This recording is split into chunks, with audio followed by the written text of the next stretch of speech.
Hello again, this is Grant Swartzwelder with OTA Environmental Solutions, and welcome to another episode of Oilfield Strong.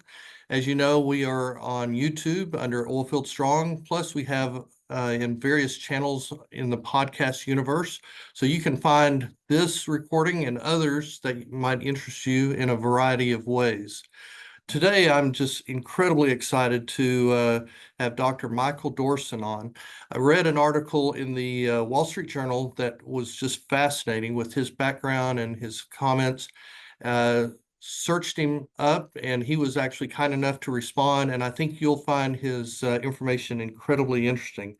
He is a renowned toxicologist, director of science, and a NGO that he helped create, Toxicology Excellence for Risk Assessment, so TERA.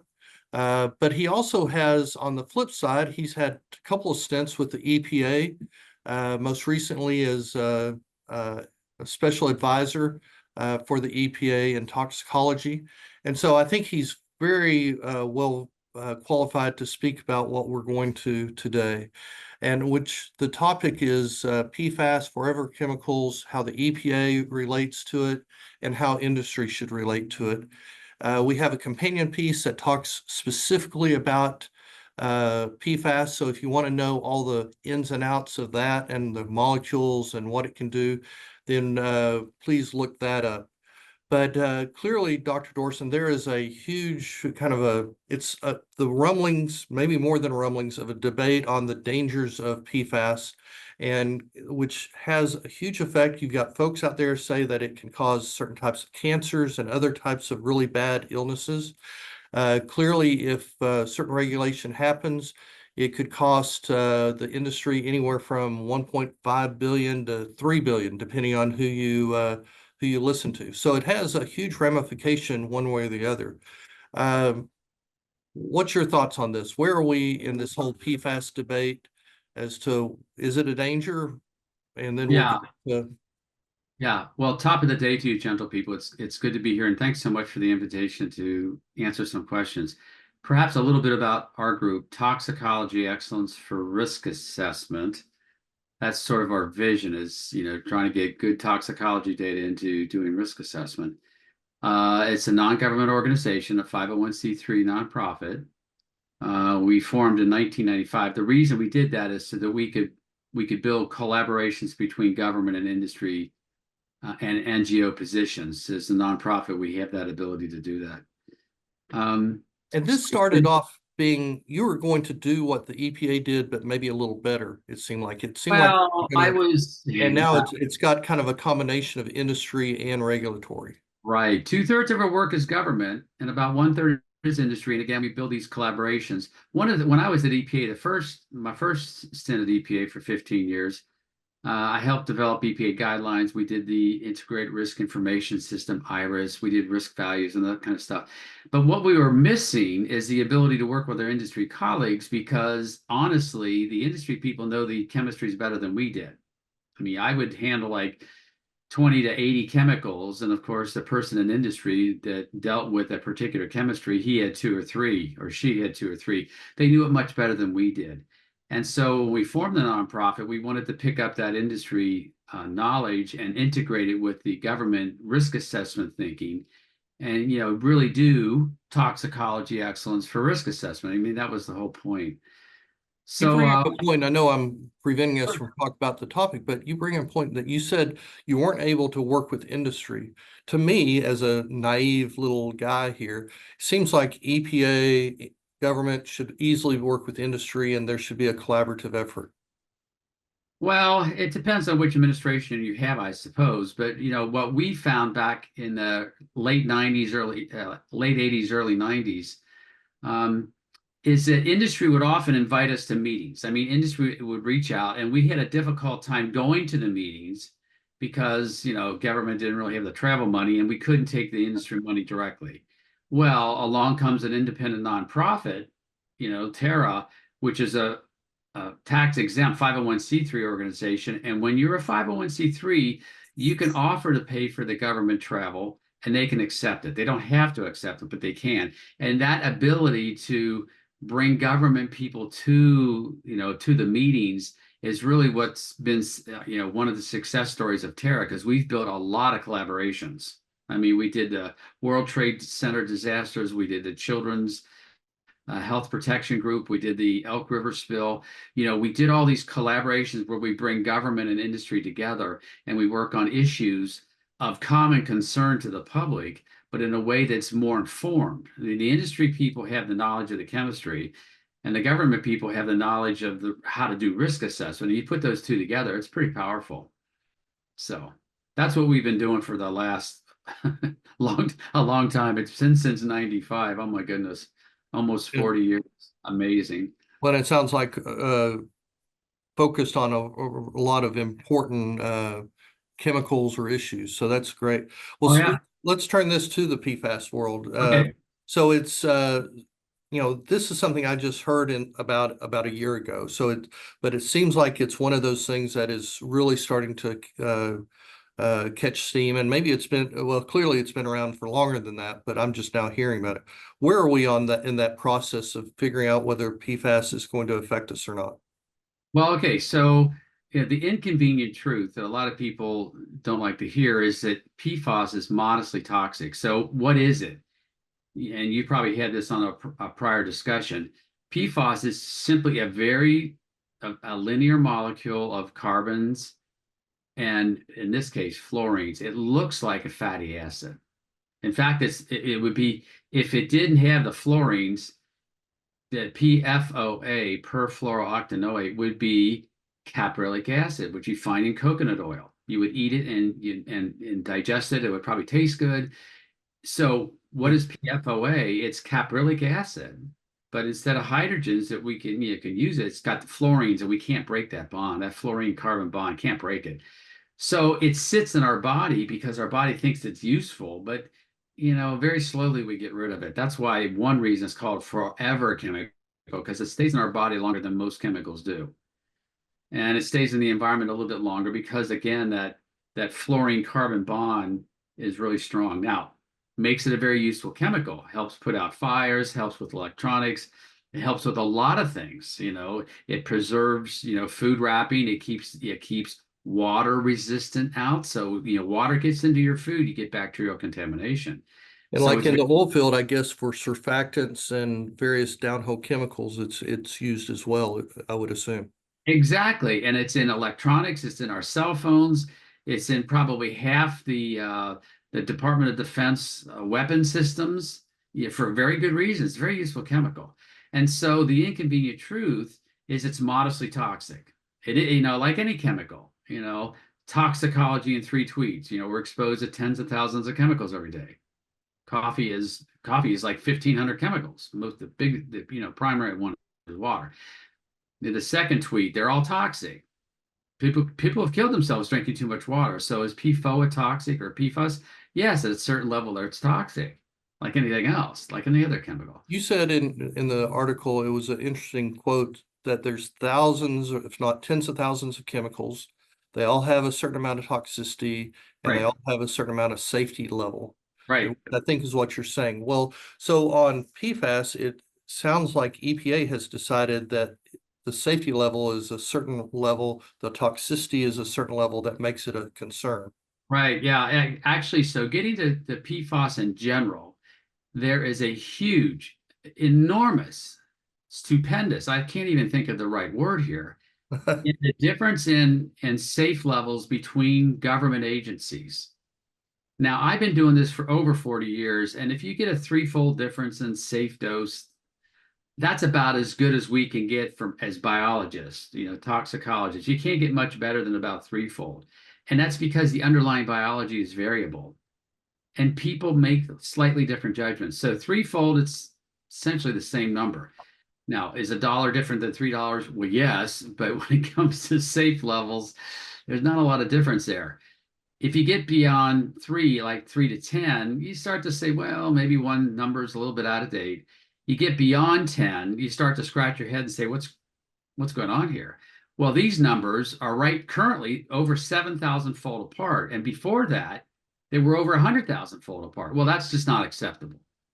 And EPA has got these very low numbers, and other groups like the World Health Organization or Health Canada, or the Australia New Zealand group or Israel or the Germany. They all have very different and much higher numbers. Well, they can't all be correct. Somebody's got to, I've been telling my EPA colleagues, they really got to work with their international colleagues and harmonize these differences, because how do you explain that to people? I mean, how did the Australians explain to their public that the levels they think are safe, the US government is several hundredfold lower, right? Or maybe even lower than that. How do you explain that to people? Or how do you explain it to the American public? Well, hey, we want you to regulate PFOA and some other PFAS chemicals, that PFAS is a general category, to 4 parts per trillion in water. I mean, well, that's almost not even measurable, and that's going to cost us a lot of money. How do you explain that to people when the Australians are at 560 parts per trillion, much, much higher? Now, So it there's seems logical that there's a need for the countries to be on the same from trade, from issue. But then you also bring up the question, there's kind of a second question is, well, how did EPA get their numbers where Australia got their numbers? So, well, here's go here's ahead. here's the big disparity. There are lots of studies out there, human studies and experimental animal studies. And the human studies are very useful. These are observational. You look at a population and you say, oh, wait a minute, there's something going on here. But they are associations. And I'll give you an example. We right now down in Texas, I guarantee that if you measure the incidence of outdoor crime in Texas and in your city, and the incidence of the sale of chocolate ice cream, you're going to get an association that's positive. In other words, as chocolate ice cream sales go up, so does outdoor crime. Now that's a positive association. I guarantee you'll find it in your city. You can find that with every city in the United States, and probably every city in the world for that matter. Okay, so if you have all these studies showing positive associations between the sale of chocolate ice cream and the incidence of outdoor crime, you might conclude that eating chocolate ice cream causes outdoor crime. But we all know that's not the case. What we know the case is it's the temperature that goes up that affects both of these things. So what EPA has done is they look at these human studies that show associations, which are very good, but that association should cause us to say, I wonder if, and then form a hypothesis, an idea of how that chemical might cause that effect. How does PFOA cause immune effects? There's vaccine effects, which EPA is focused on. Well, how do you test that? You test that in animal studies that you can actually measure the dose. It's a definitive study. You can make a conclusion on the animal study, whereas the human study, you really can't make a conclusion. You can only point to better studies. EPA and the European Food Safety Authority have kind of focused on these human studies, these associations that said, well, we think we can draw conclusions. Whereas the rest of the health agencies throughout the world, routinely, every one of them says, can't use the human studies in that way. We're going to use the animal studies. So why would the EPA use that type of study? Are they wanting a certain result, or it's just financially that's all they can afford, or what causes? Oh, no, they've got good scientists. They have very good scientists, and they have the capability to do these evaluations. Now, why are they focused in on only the human studies and not even looking at how the animal studies are not in the same category? In other words, human studies are at a low dose associations, and the definitive animal studies are 1,000-fold higher, showing toxicity, which is why I said the inconvenient truth. These chemicals are modestly toxic. They're toxic at some level, but not at the level that EPA is calling out from their association studies. So why did EPA do this? Well, that's a good question. I mean, a lot of people have asked EPA colleagues, I mean, I have, why are you doing this? Why are you not working with your international colleagues that do not agree with you, not even close to agreeing with you? Because it sounds like these others have those animal studies. These exist already out there. And so does EPA. EPA has animal studies as well. In fact, the previous estimates of safe dose EPA did were based on animal studies, and not surprisingly, they were in the same range as most of the other people are right now. So back in 2016, EPA did the safe dose, and it was at 70 parts per trillion. Well, that's still lower than the Australians at 560, but you see it's much closer. Sure. And right now, EPA is using the human studies, and they've just dropped it to 4 parts per trillion, and that's their management decision. The actual safe dose level that they think is lower than 4 parts per trillion. It's unmeasurable. Yeah. Well, you don't have to answer this comment, but I'll editorialize that if I want to be a conspiracy guy, then that would make it sound like that's more politics over science. Well, Uh, EPA's choice of 4 parts per trillion is political. It's called a maximum contaminant level, which incorporates the science. I think EPA's read the science wrong, and so do a lot of other people, but incorporates that wrong science, or misjudged science is probably a better way of saying it. It's the science isn't wrong, but it's been misjudged.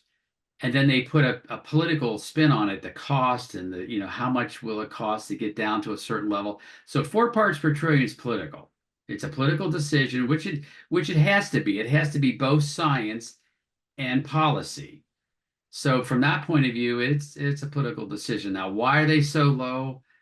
A lot of people could speculate about why they're doing this, but honestly, they should be talking to their international colleagues. We actually work with two other groups and put together a workshop in Washington, D.C. last October on this safe dose range of PFOA, just to pick one of the PFAS chemicals.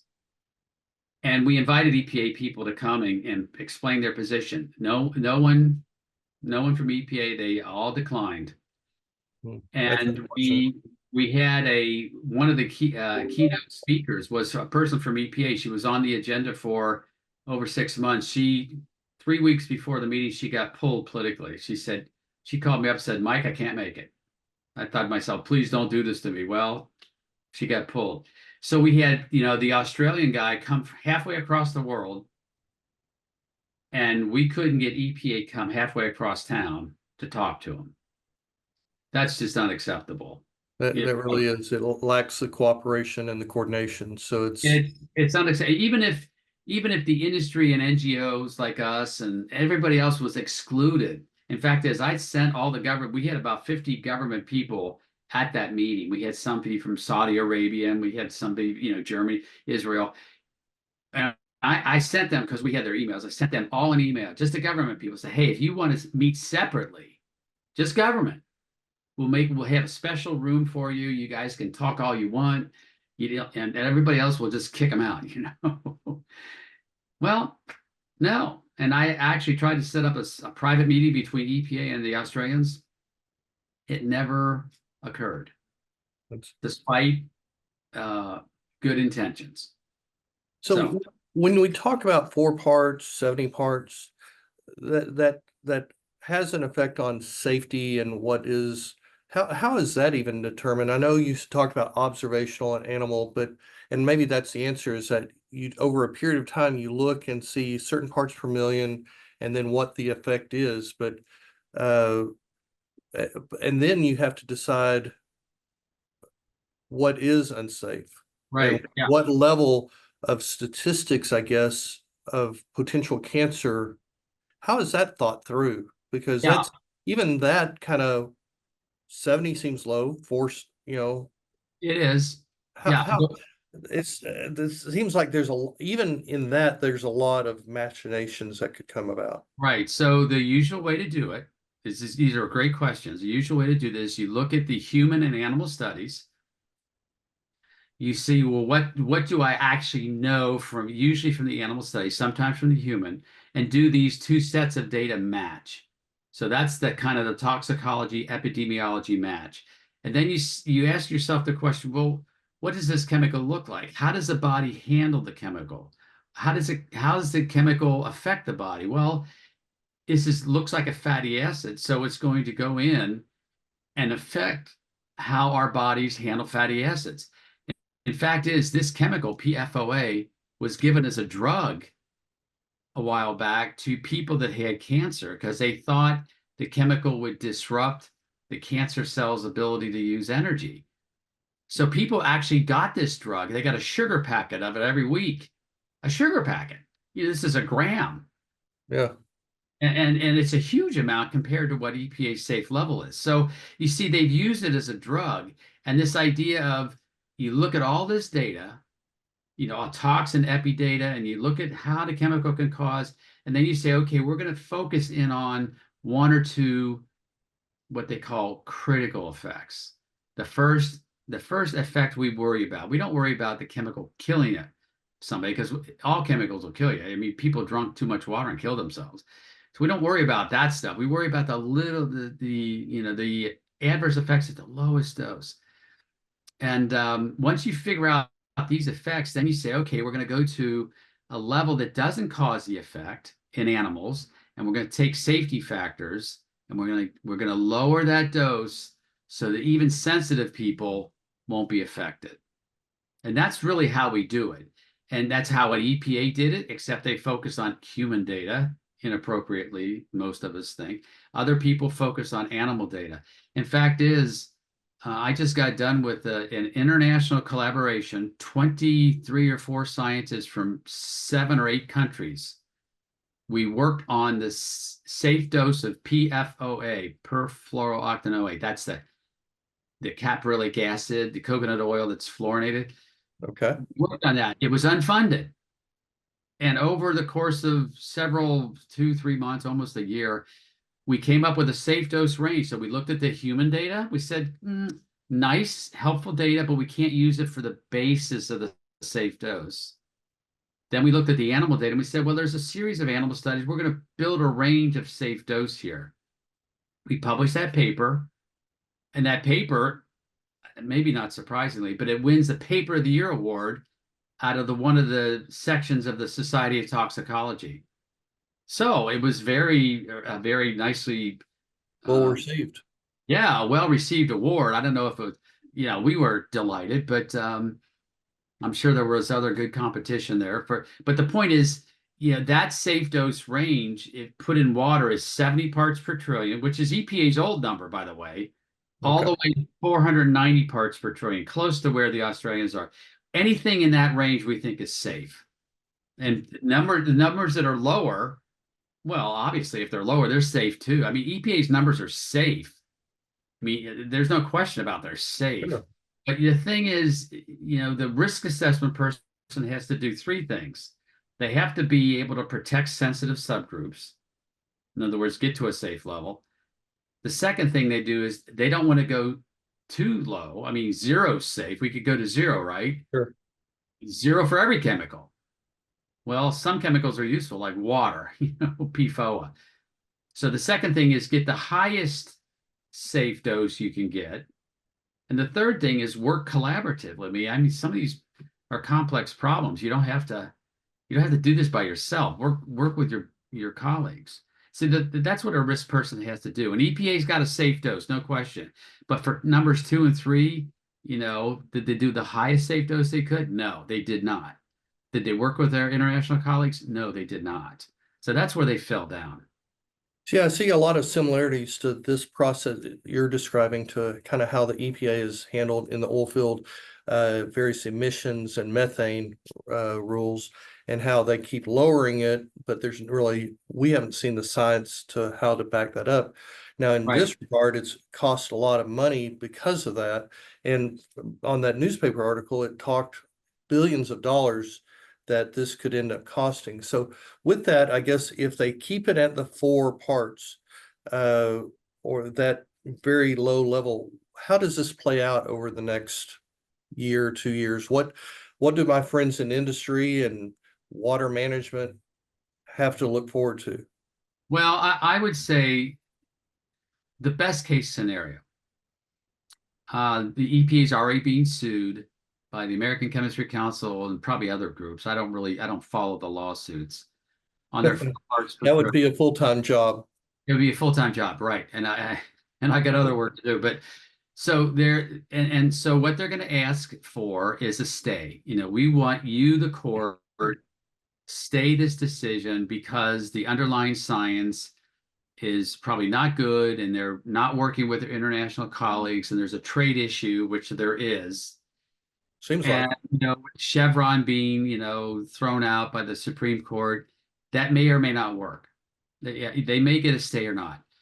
That would be the best case scenario, because what that does is that puts everybody on notice that EPA needs to work with their international colleagues, which they should have been doing all along, and work this out. Now you can argue that the number should be lower. You shouldn't have the number. You shouldn't have these chemicals at all. But they're very useful chemicals. I mean, the reason they are fire suppressant foam is that in the Vietnam War, we had a fire on one of the ships, and they couldn't put the fire out, and 180 sailors died.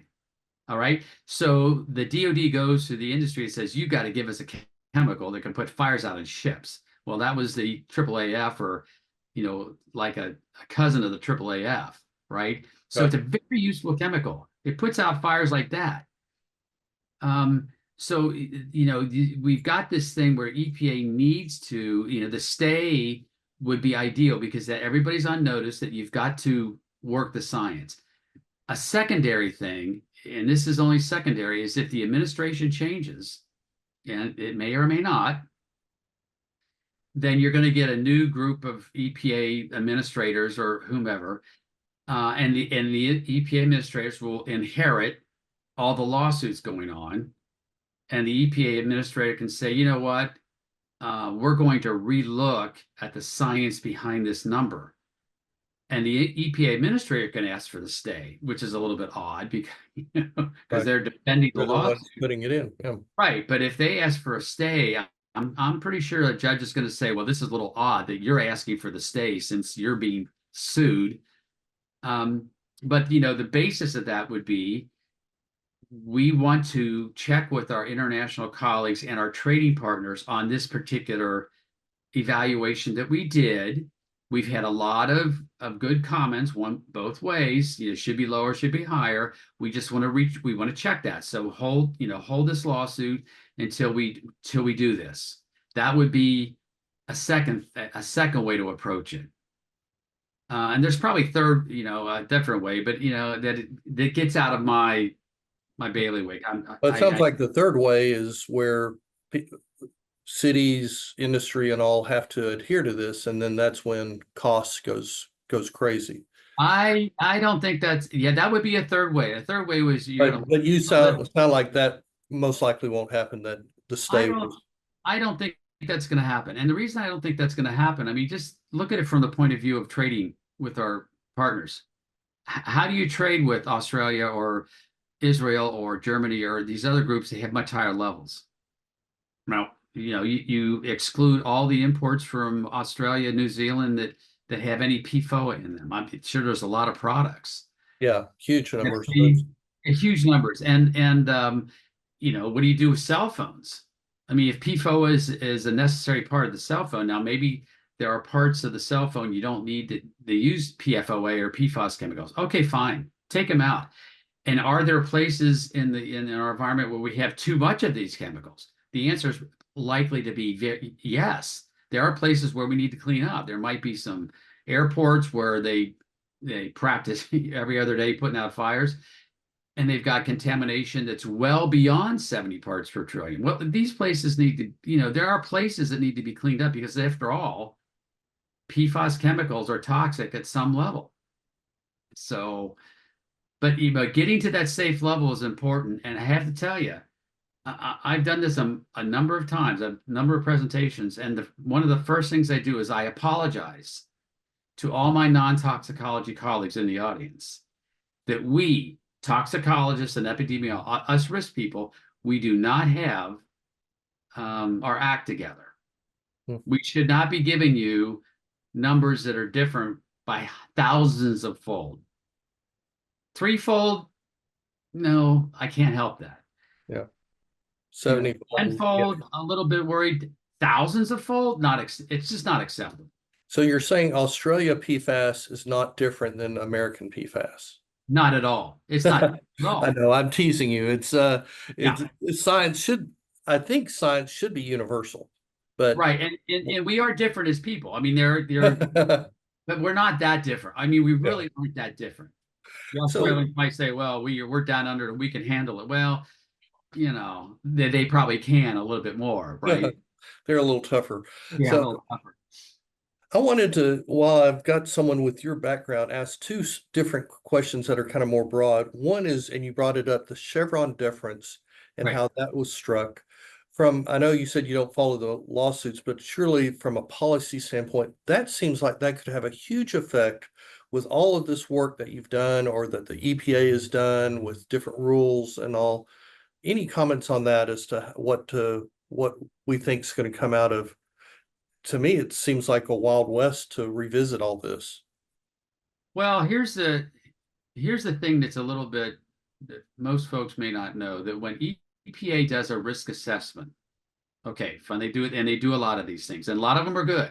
Don't get me wrong, there's some really excellent risk assessments. I mean, I was part of EPA, so I was about to say, you better say that. You were with I them better say that, for right? 15 years or so. So Yeah, yeah. But sometimes, see, when they do it, then they get it independently peer reviewed, especially if it's an important one. And I was on EPA's Science Advisory Board that reviewed some of these things.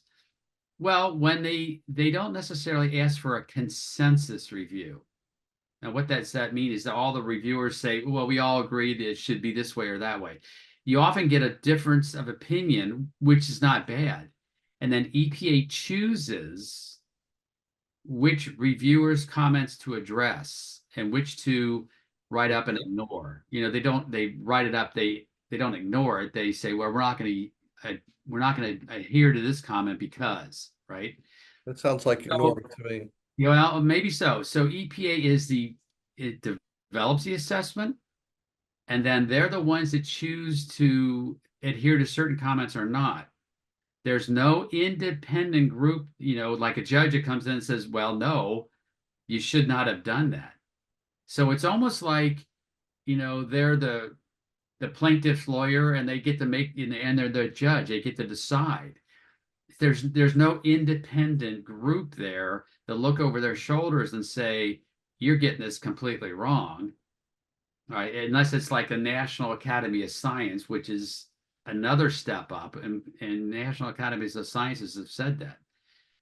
Hmm. So it's really you have to realize that EPA has a lot of power there in doing the assessment, which is good, and getting it independently peer reviewed, which is good, and then choosing the comments they want to adhere to, which can be good, but it also could be a thumb on the scale, you see. And when you get Chevron in there, Chevron, the courts are going to independently look at this.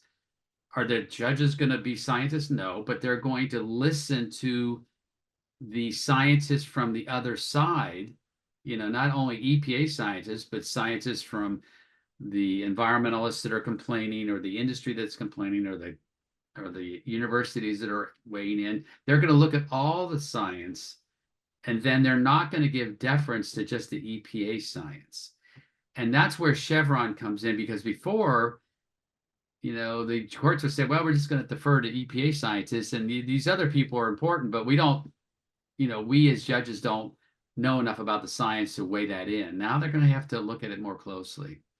So That might make the EPA a little more hesitant to come strong with a certain viewpoint. exactly. So here's the good part with Chevron. EPA gets to do the assessment, which they've done some really good ones. Not all. PFAS is not one of them. They get to independently peer review, which is good. And then when they get a chance to revise, they're going to have to look at everybody's comments, and they're going to have to either force the review group to be a consensus. You peer review, tell us what to do. Let the peer review panel do a consensus instead of individual opinions that are diametrically opposed. Make those scientists work together and come up with a consensus position. And then EPA should fairly write the assessment where all parties and all things are considered in its final judgment. Which And seems like what they should have been doing all along, but there would be a lot in industry that would not agree. oh And that yeah, really kind of begs the last question I have for you, which is you've described kind of how this decision making and process for PFAS, you just talked about Chevron difference, but again, from an oil field standpoint and the emissions and all, and it doesn't have to be just for that, but do you think that this process that the EPA went through for PFAS or PFOA, is that indicative of how it's done in others? Possibly the emissions and the methane amounts. That's probably not your bailiwick, so you don't have to speak on that. But just generally speaking, is this uh, should I be so bold as saying, is it a flawed process just for PFOA or is it for the EPA in general?